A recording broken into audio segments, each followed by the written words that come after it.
Unatafuta maisha? Noma sana, dunia ishakuwa vibaya sana. Hapa ni ngapi miteo? Ni miteo ngapi hapa? Njoo kwanza. Mimi naona tu pale vitu viko fresh. Hukuna njoo kwanza hatuongee.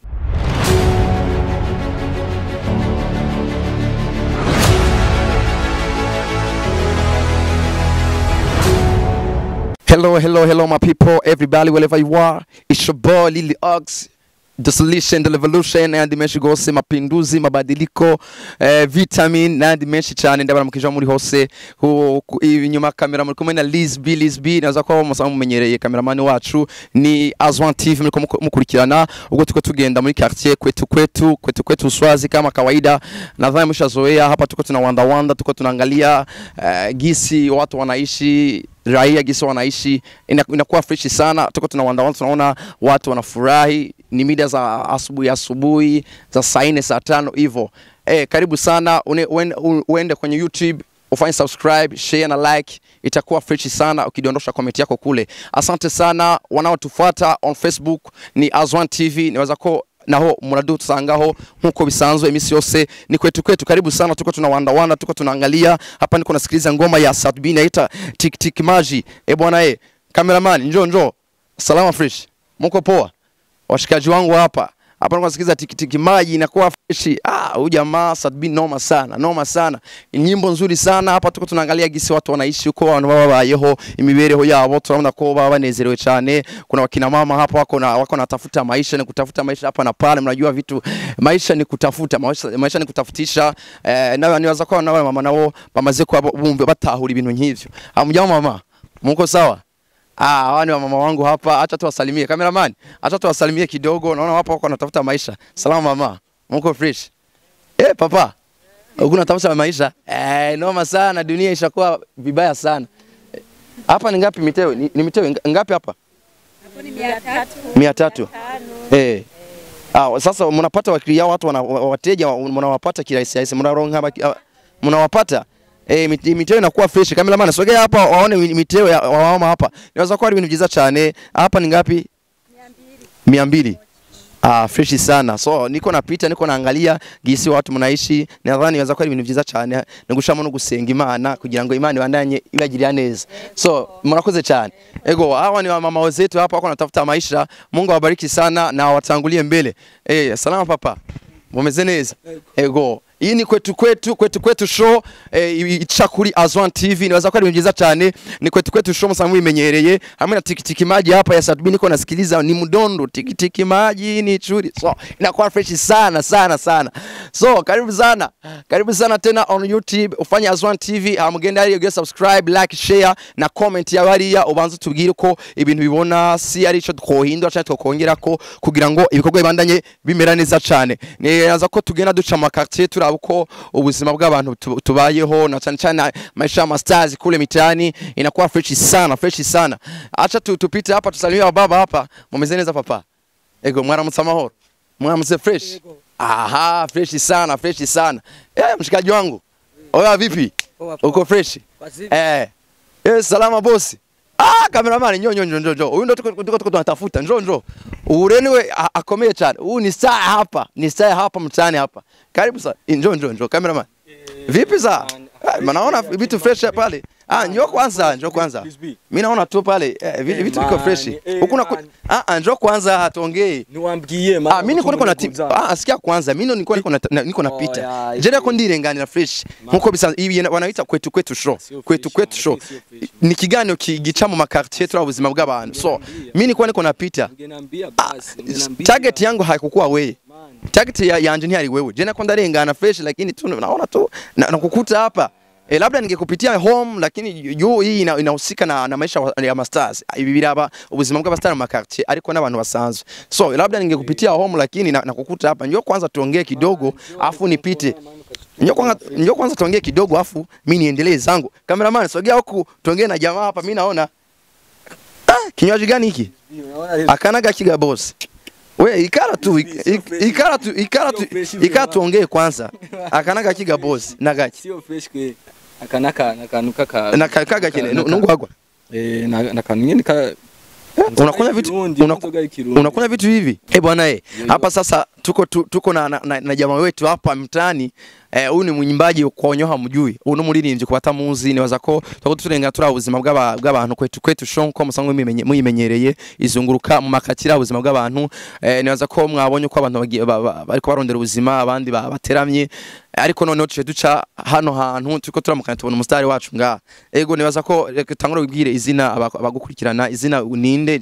Twe turakuzi ngenda kuzi, nibaza ko na cameraman Rizibihari arakuzi, ariko hari abantu bakurikirana Azwan TV batakuzi. Izina ryawe nico sanga ukora? So jewe bangita Brian. Ya kwizina ry'akazi ni Brian.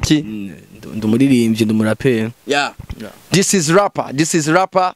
Nkako muzi ba Bifesa ko muzi ba Fabulove ba Big Fizo naye ni muraperi nk'abandi. Ego nibaza ko tugusanze ngaha kwereki uri kunwa mu gitondo boss. Oya sema sayo kunwa menga ntero bwagere none kunwa ni jewe mba ndavyumvise nkavuga ati vyumviramwe hose nubwo zoba saa 6 z'ijoro wono biravana mugasi kuvuga ngo ni misi yose saa 6 ariko haracari mu gitondo urabona ko n'agakirima menga hagira ko kavura amasaha nkayo kuranwa boss. Sema tunayoza tekanishi turenyere ndabo mujama wanje nyene ngaha hamace nirusha nyene none bikongerereza iki ko kunwa kano kantu nubwo ntabona ariko numva umenga karako nyene ka inzoga y'ikirundi kuva kera inzoga barayinywa nabasogokura inzoga barazinywa none ifashe iki mu buryo inzoga wikomariye iki inzoga mu buzima bwawe inzoga imaze bon inzoga gusa ni ikintu kimfasha guterama gusa nta kindi kintu kungura nta kintu cyatari ariko abastar nacana abarape baravuga ati barafata utuntu nyene yabo utuntu kumwotsi tw'utwatsi cyangwa utuntu tw'udroge none nivyo canke sivyo uko natwe gusanzwe gufata nk'akarukore nga oya sivyo sinavyiza nibaza ko atari vyiza kubabikora mu guremera ko bahari babikora ababikora gusa no babwira ko boraba bakabiheba bakabiheba oya jewe ntako ari umugabo ukwemera icuri n'ico ufata mugabo yemera ica afata nta kibazo nta gukubita oya jewe nakufata ego nakakonyene tugusanga nakayoga karasanzwe ego reka kumbure two tubandanya ni kwe tusho tugatura ubuzima bwagiye butandukanye. Reka twinjire kumbure mu bibazo 2 cyangwa 3 bijanye n'umugabo wawe. Watangwe umwuga wo kuririmba ryari?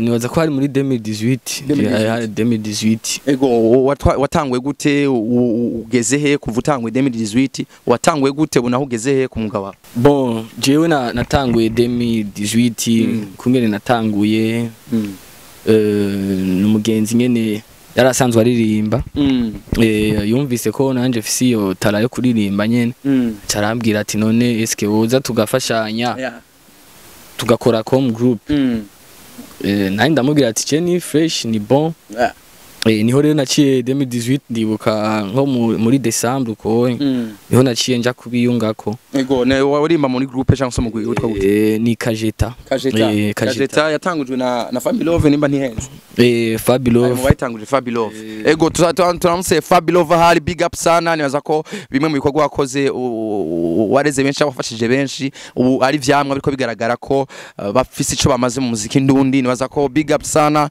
kuri Fabulove Kamirigado Keshan Boy.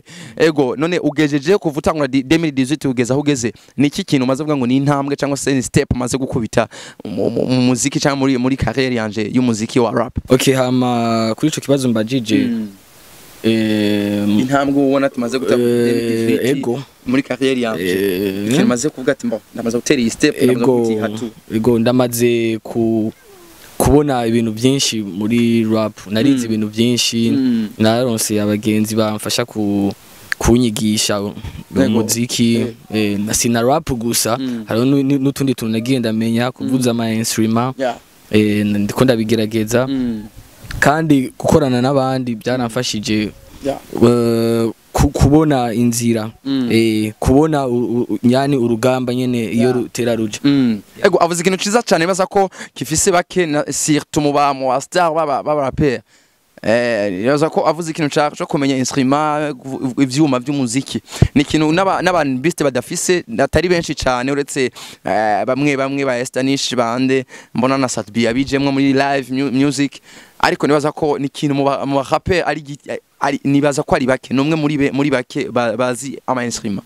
Ese ico kintu kigufasha iki mu rapper kuko menga rap ntisaba ibintu vy'ivyuma we kigufasha iki wavyize kubera kiradufasha sana kuko urazi ko mu kuririmba mu bisanzwe ntituririmba tuja muri studio gusa hari igihe uzoririmba ukora live music rero mu gihe muri live music ushitse ugafata micro utazi ati passage ni yinye okay harageza aho kuririmba urumva ni ibintu bisha usanga biriko biragucanga mugabo rero urumva iyo umaze gukorana n'abantu baba basanzwe bakora aba musicien ucusanga uguma umenya ibintu byinshi sana umenya ibintu nibaza ko tutaraja kure cyane ko tuko turagenda urabizi ko ni kwetu show tugena tuca mu quartier aha nibaza ko nibagiye kwibabwira turi muri quartier Ruziba nibaza ko ari quartier Ruziba aho bita mu Kigwati niho tuko turaraba imibereho y'abantu cyangwa se tumenya ubuzima bw'iwacu Swazi kwetu Swazi ni kwetu show nico kiganiro turimo reka tutaraja kure uducishize ko nka rap gato kimisegonda nk'itanu 10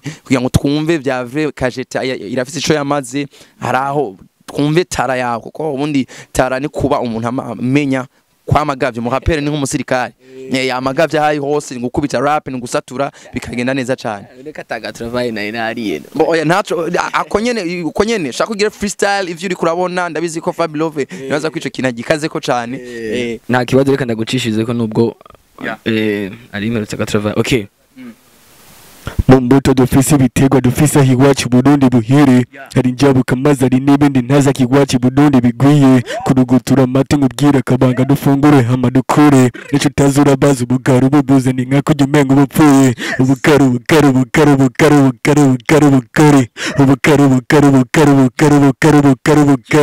ubukari ni mari ubuswage kivundo ni nyange ubugari ni hatari ikiporo iskweko ni sempe ubukari bw'isempe ubugari buryosha umukeke ubugari buruta umukempe ubugari budategurwa nk'amateke ubishatse ubukoze umuwete zozi dubwize mu bread ubugari turabe giteze ubugari ndaburyo ukamengo ni fete ubugari gatsananye hanze bushiki budone mu mbaga zikaze Tanganyika yuzuye imikeke bugufungura hera kwitete ubugari bukeshe buheze ugikata ukabona bukeshe yes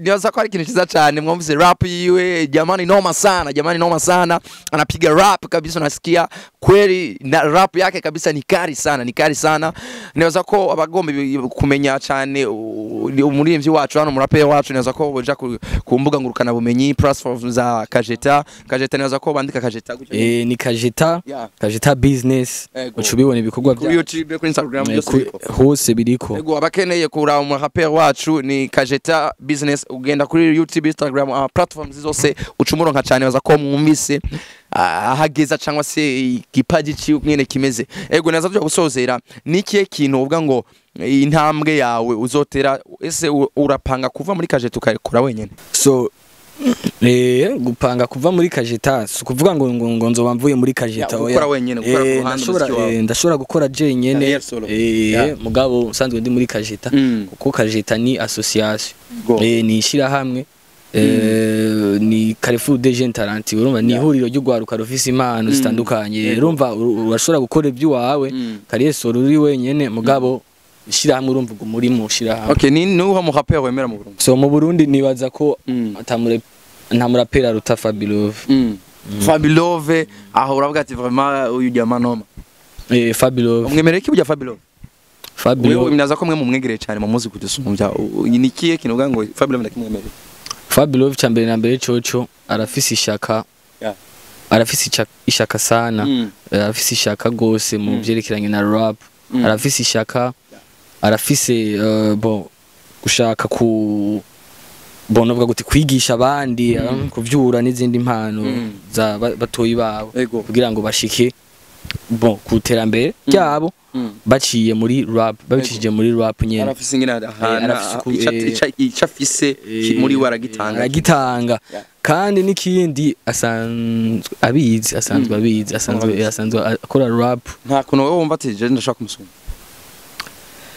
je nubundi ega jewe unique wewe uravuga ati je ni jewe Fabilove Fabilove ni ndasekura Fabilove ni Fabilove je ni jewe sinovuga ngo tugiye ngahanye ngo iki oya byose byogaragara kuri tele kuri tele nibaza niho byogaragarira yego mbese uvuze Fabi Love naho ndi mu rapper wowe uzi mu Burundi gatanu tukawe nawe yego Kingorongoro Bface n'abandi benshi mu Burundi abaraperi baho vraiment bari fort kwiri hari indirimbo ya Fabi Love wowe uzi dukubitire kugira ngo twumve bya vrai ko umwemera cyangwa se ko umuntu wemera utezwa kubuzi n'utuntu natubiri twiwiye gatoyi gusa ducicizeko okay akugasha kaguhiga ngo mbenika de kabwire kamigane pumo bazika de kabaze kwaza uri de ndacabagaza dushaka kugenda uki de king muri rap ndabateri giti nyitumwami namwe muri nkaba city nijewa mwigisha naguri paje jinyigisha mu gatangura guhinda gashitsi ndabire ngene kije gumra kikikiki nabazi fishwi fresh sana boza sana so nibaza ko tujya kurangiza ikiganiro cacu wakoze cyane kuduha umwanya sinzi ko hari ikibazo wo kwibaza tutakubajije uhamucisha okay ikibazo wumva ati ikintu ntimarubwe namutakimbagije kuko turi machine ari byo tushaka tutibuka uvuga ati ucibaza mucisha ikibazo mwoba mutambagije nibaza niki ati ese Brian wowe ushaka kuronka iki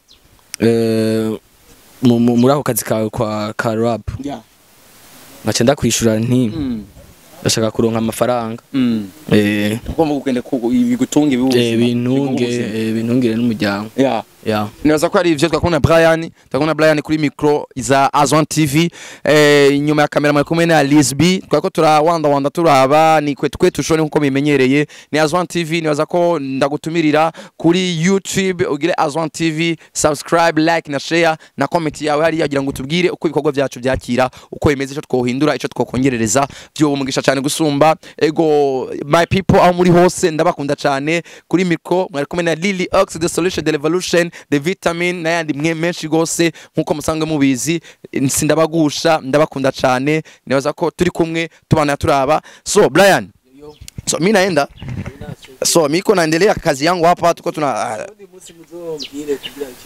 tuko tunazunguka hapa tunakuangukia yuko tu ndakuguye ko tu bundi bwo tuko turazunguka turaba imibereho y'abantu iba ita kwetu show kwetu show ubuzima bwacu ari uswazi so asante sana boss asante sana bro so cameraman yo tuendelee kazi zetu so asante sana papa abosi bacu mwakoze cyane mwakoze rwose reka tuyaga n'umusore wacu ngaha merci beaucoup ego patron ni sawa muguye neza so cameraman reka nibaza ko tuko tubandanya tuvanye na Brian nkuko musanga mwumvise byinshi kuri we no muhape asanzwe ari muri Kajeta business company nibaza ko musanga muyimenyereye yatangujwe na Fabi Love Kamiliga Education Boy mu Rwanda mudukurikirana kuri YouTube ni Azwan TV kuri mikoma kumwe na Lily Ox winner revolution solution impinduka mabadiliko n'andi menshi gose ndabakunda cyane behind the camera muri kumwe na Rizby cameraman wacu cameraman njonjo dukomeze umuga wacu naza ko ndabakunda gose